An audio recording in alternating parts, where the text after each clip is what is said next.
Hello, I'm Matt Galloway, and this is The Current Podcast. More than 3,000 people filled a conference hall in Calgary last month. They were attending an Alberta independence rally, one of many events held by separatists in that province as they tried to gather the signatures needed to force a referendum. But new polling data from Angus Reid shows the number of Albertans committed to leaving Canada remains low. Here's what some people in Calgary had to say. It doesn't make sense for Alberta to leave Canada. I think most people can sense the security that comes with being part of Canada. We have a pension plan that works for us. We have support from the provincial government. We're all meant to work together. And if Alberta feels that they're contributing too much, we need to think about all of the things that we get back in return from being part of this great country. I don't know. Everything's just gone to heck. So I don't know. I'd rather it to be Canada, but obviously Alberta gets screwed all the time. So I don't know. Alberta needs to stay in Canada, there's no question about it. We are one great country. I think it's just they're living on a different planet. Thinking that we would have a chance to separate, it's no way. Shachi Kurl is the president of the Angus Reid Institute. Angus Reid released this new polling data yesterday. It was an online survey that ran from February 2nd to February 6th among a randomized sample of 979 Canadian adults who live in Alberta. Shachi's in Vancouver this morning. Shachi, good morning. Okay, so let's start with support for Alberta independence. How many Albertans did say they were ready to vote to actually separate?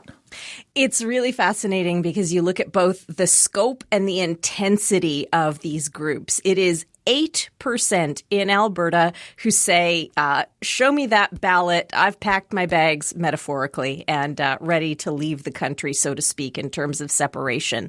There's another 21% who say they are leaning towards voting to leave in the event of a referendum.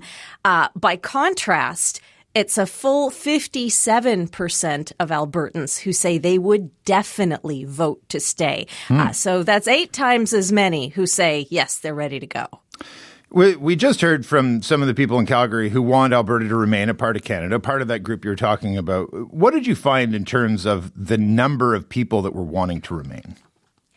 Those who want to remain are really motivated in terms of, what convinces them, what is a compelling argument to stay, by just the notion that, Alberta is a part of Canada. They see themselves as Canadians.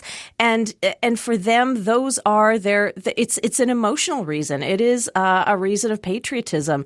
And for those reasons, they feel like, not only is Alberta better in the country, it is part of the country. The country is not divisible. But the argument on the leave side is that Alberta is better off without Canada. What is the counter argument to that, specifically that Alberta is stronger within a united Canada?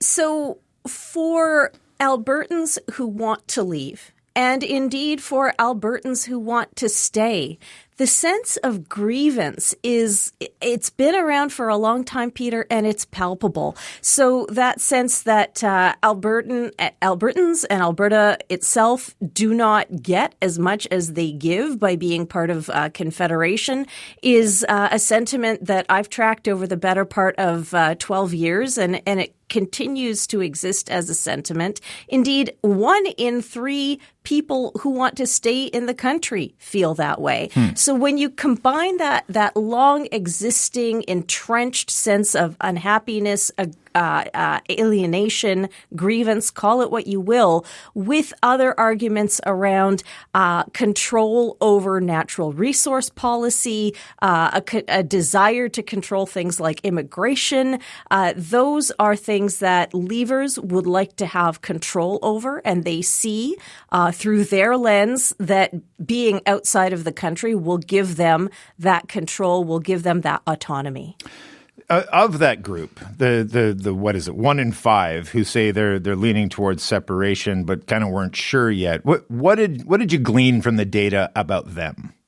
They are among the most who are convinced by the idea that they want that sense of control. They want to not be, and I'm paraphrasing here, beholden to federal policies that they feel, that they think hurts the Alberta economy. They want to be able to control their own resources. And they feel, additionally, that they think that Alberta and Albertans have a unique identity that is distinct from the rest of the country. This is profoundly the opposite of what people who are most motivated by staying think and feel. We probably shouldn't be surprised by the breakdown in party affiliation, but it does seem stark to me that those who vote either NDP or Liberal were largely opposed to separation. Tell us what you found was the case for United Conservative Party or UCP voters.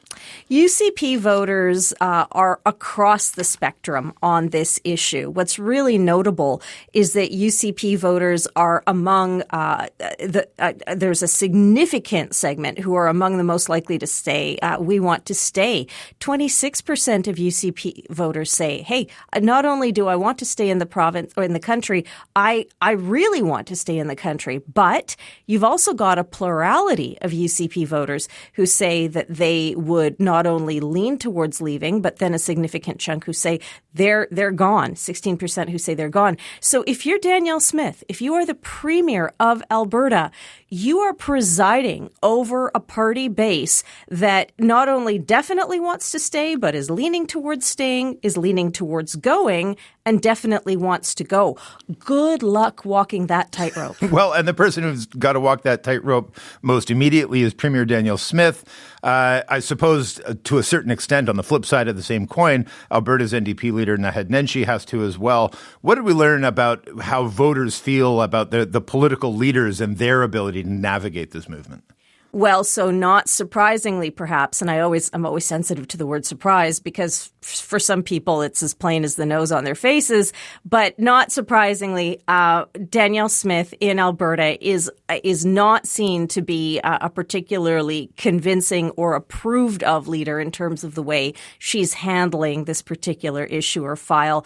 Her approval on that particular measure is at a minus 17, so a net negative 17.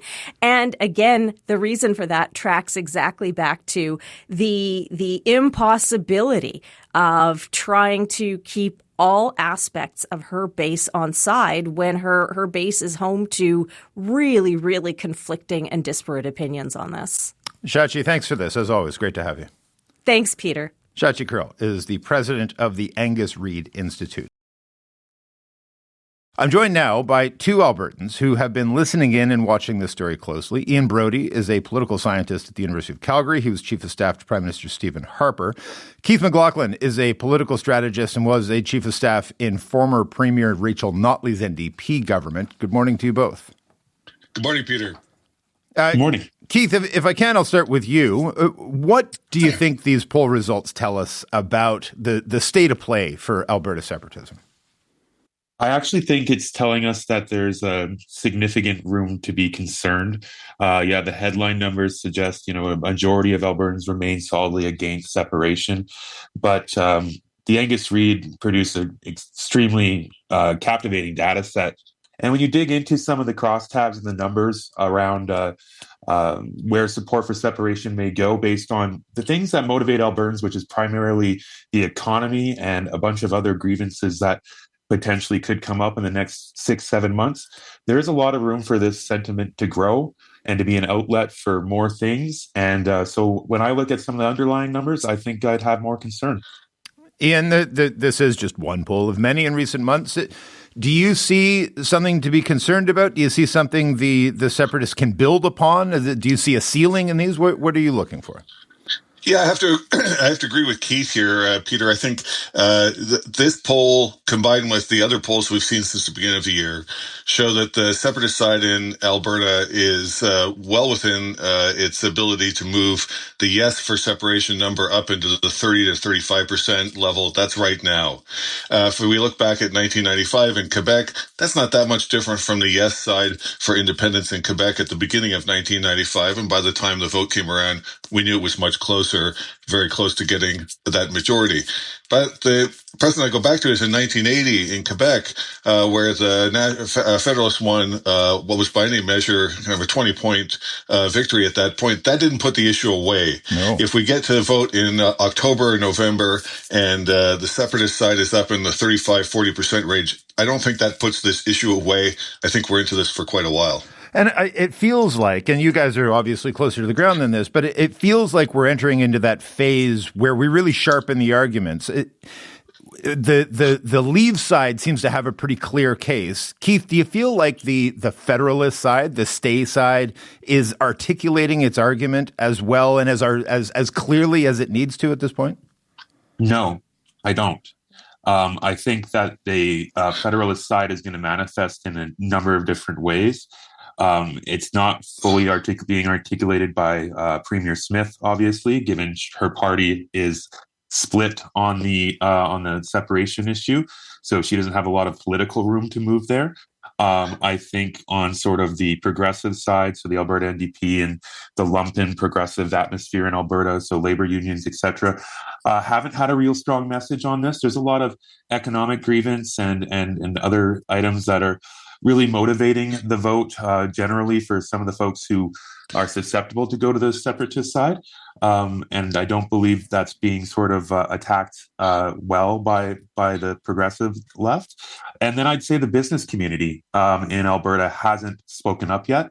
And all of these folks, I think, need to start kind of speaking up a bit louder about primarily how much of an economic impact this will have on Albertans and on their households, which is when you dig into this data set, that's where you see the most sort of that's the most motivating factor for either staying or leaving. If you look into a number of these questions.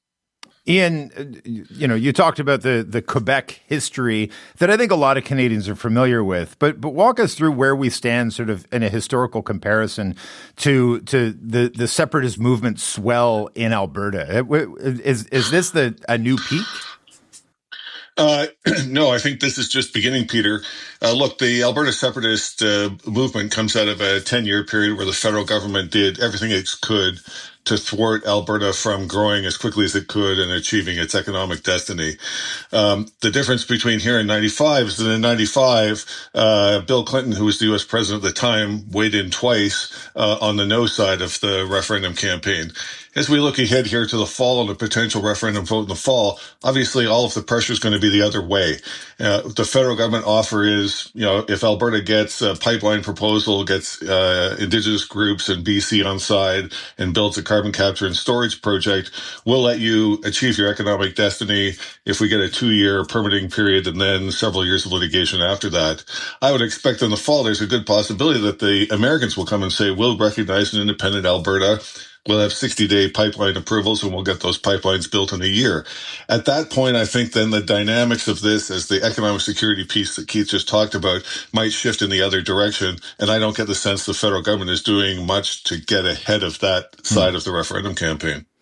Within the existing sort of party or partisan breakdown, Keith, the United Conservative Party paints a really interesting picture. 41% lean toward leaving. Shachi was just saying 26% within the party really want to stay. 16% say they would definitely vote to leave. What does that mean for Premier Danielle Smith? And is she going to have to sort of make a stand amongst her party one way or the other at some point? At some point eventually. I think her line right now of believe in a sovereign Alberta within a united Canada isn't going to stand both for the separatists in her party and for the federalists in the party and everyone outside that party who has a view on this. I think at this point, Premier Smith is walking a very, very tightrope, but it's about to get very windy up there. And this is going to be quite the trapeze act that she's going to be on.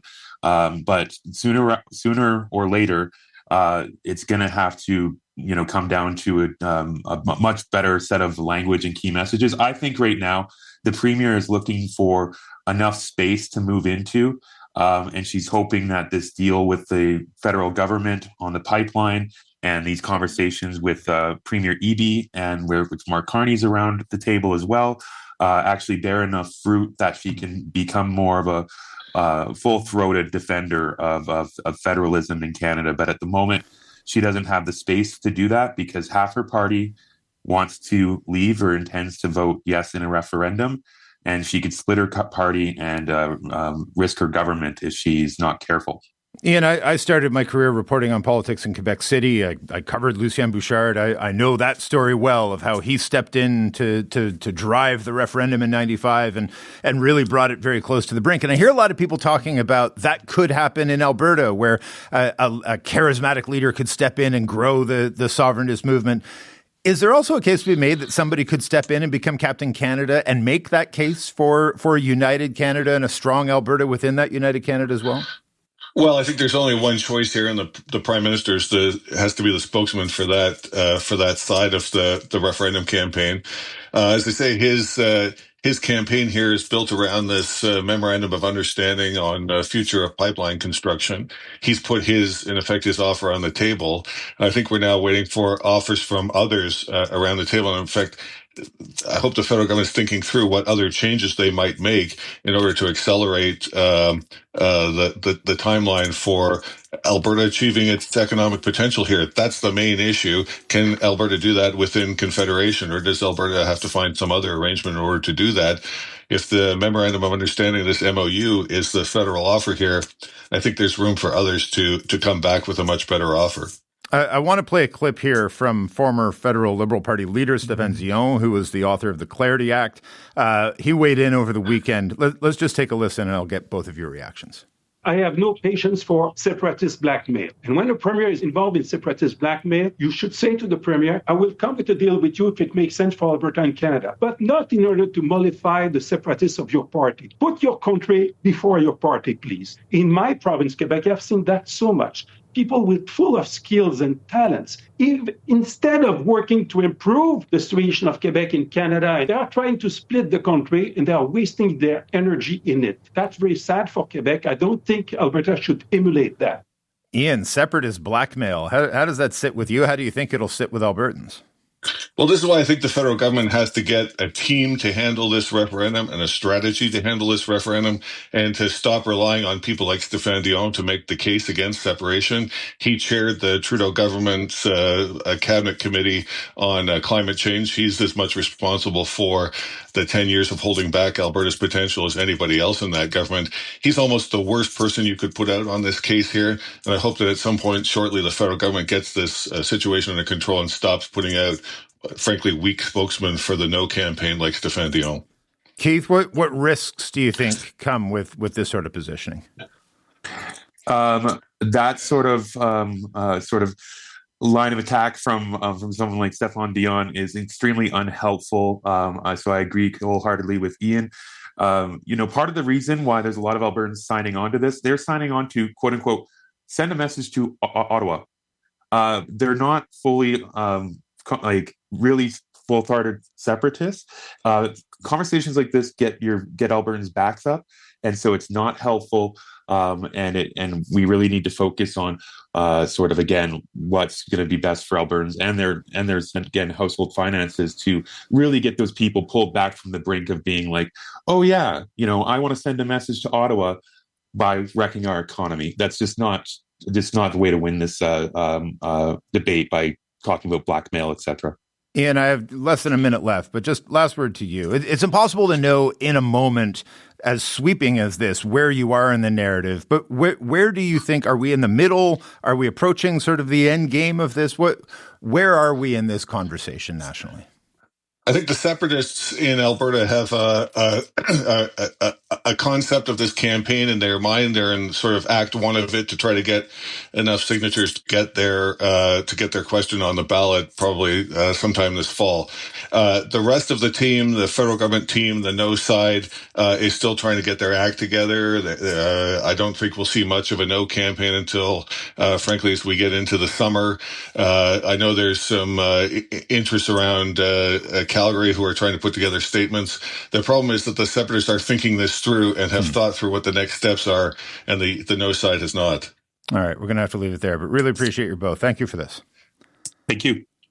Ian Brody is a political scientist at the University of Calgary, was chief of staff to former Prime Minister Stephen Harper. Keith McLaughlin is a political strategist and a former chief of staff in Rachel Notley's NDP government in Alberta. You've been listening to The Current Podcast. My name is Matt Galloway. Thanks for listening. I'll talk to you soon.